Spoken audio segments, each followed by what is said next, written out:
Hai guys, aku Gita. Aku dari SMA Font 1.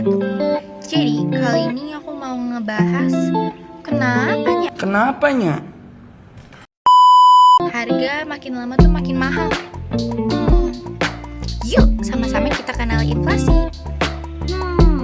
Pernah gak sih guys, kalian tuh ngerasa dulu itu 1.000 udah bisa dapat banyak jajanan, tapi sekarang boro-boro 1.000 aja kayaknya cuma bisa dapat permen ya. Nah, fenomena itu disebut inflasi. Jadi di video kali ini kita bakal bahas pengertian, jenis, dampak, cara mengatasi, serta peran kita dalam mengatasi inflasi. Sinyal buruk dari pasar keuangan Indonesia. Kurs rupiah sepanjang Kamis menyentuh angka Rp17.300 per dolar Amerika Serikat. Dalam beberapa hari terakhir, rupiah makin melemah setelah melewati angka psikologis 17.000 dan pada Kamis siang menyentuh angka 17.310. Angka tertinggi yang mendekati angka rupiah yang melemah seperti pada kondisi krisis moneter 1998. Pelemahan rupiah dipicu dari keadaan global yang datang dari perang Iran yang gagal menemui kata sepakat dalam perundingan pekan ini. Tetapi menurut pengamat keuangan, lemahnya rupiah tidak terburu-buru disimpulkan sebagai krisis ekonomi yang baru. Tetapi pelemahan rupiah ini harus segera disikapi pemerintah karena tidak mungkin Bank Indonesia harus menstabilkan rupiah dengan menggunakan cadangan devisa terus-menerus. Inflasi kalau kita dengar-dengar ya cukup menyeramkan karena pengertian dari inflasi adalah laju kenaikan tingkat harga secara umum di mana menyebabkan nilai atau daya beli uang menurun. Agar lebih dapat dipahami ini ada dua contoh. Yang pertama, alat untuk membeli memfasilitasi transaksi. Alat tersebut diartikan sebagai uang dan contoh kedua adalah inflasi, di mana penurunan uang itu dapat mengikis daya beli. Selanjutnya kita akan membahas jenis inflasi berdasarkan tingkat keparahannya. Yang pertama, itu ada inflasi ringan, di mana kenaikan harga di bawah 10% per tahun. Yang kedua, ada inflasi sedang, di mana kenaikan harga berkisar antara 10% sampai 30% per tahunnya.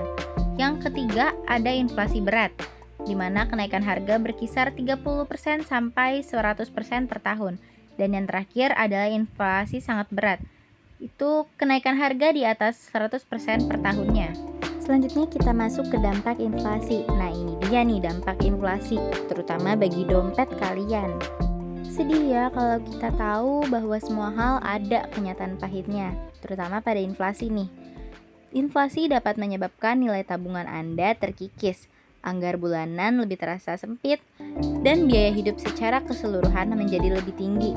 Contohnya, ketika kita punya tabungan 1 juta dan inflasi itu terus terjadi, maka tabungan kita akan terus menipis sehingga mengakibatkan kita tidak punya uang lagi.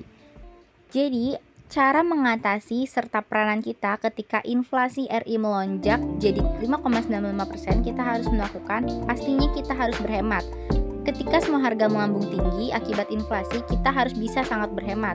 Beli kebutuhan seperlunya saja, tahan dulu deh keinginan yang gak penting-penting banget. Tujuannya agar sobat millennials dapat memiliki uang lebih untuk dialokasikan ke hal yang lebih bermanfaat seperti dana darurat dan investasi.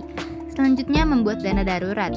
Inflasi yang tinggi bakal buat suatu negara atau dunia global akan khawatir terjadinya resesi, pengurangan gaji karyawan, atau bahkan PHK. Nah, fungsinya itu untuk menggantikan pendapatan kalian yang berkurang ataupun hilang untuk beberapa bulan ke depan. Selanjutnya, menabung dan investasi. Jadi, kalau ada kelebihan uang setiap kali dapat gajian, itu bisa mulai dipisahkan untuk ditabung dan investasi. Selanjutnya, cari pendapatan lain. Ini untuk bisa menambah pundi-pundi cuan dengan memperbanyak sumber pendapatan atau bisa dimulai dengan side hustle. Nah, itu tadi beberapa yang bisa saya paparkan terkait inflasi. Semoga video ini bermanfaat bagi kalian semua. Bye-bye, terima kasih.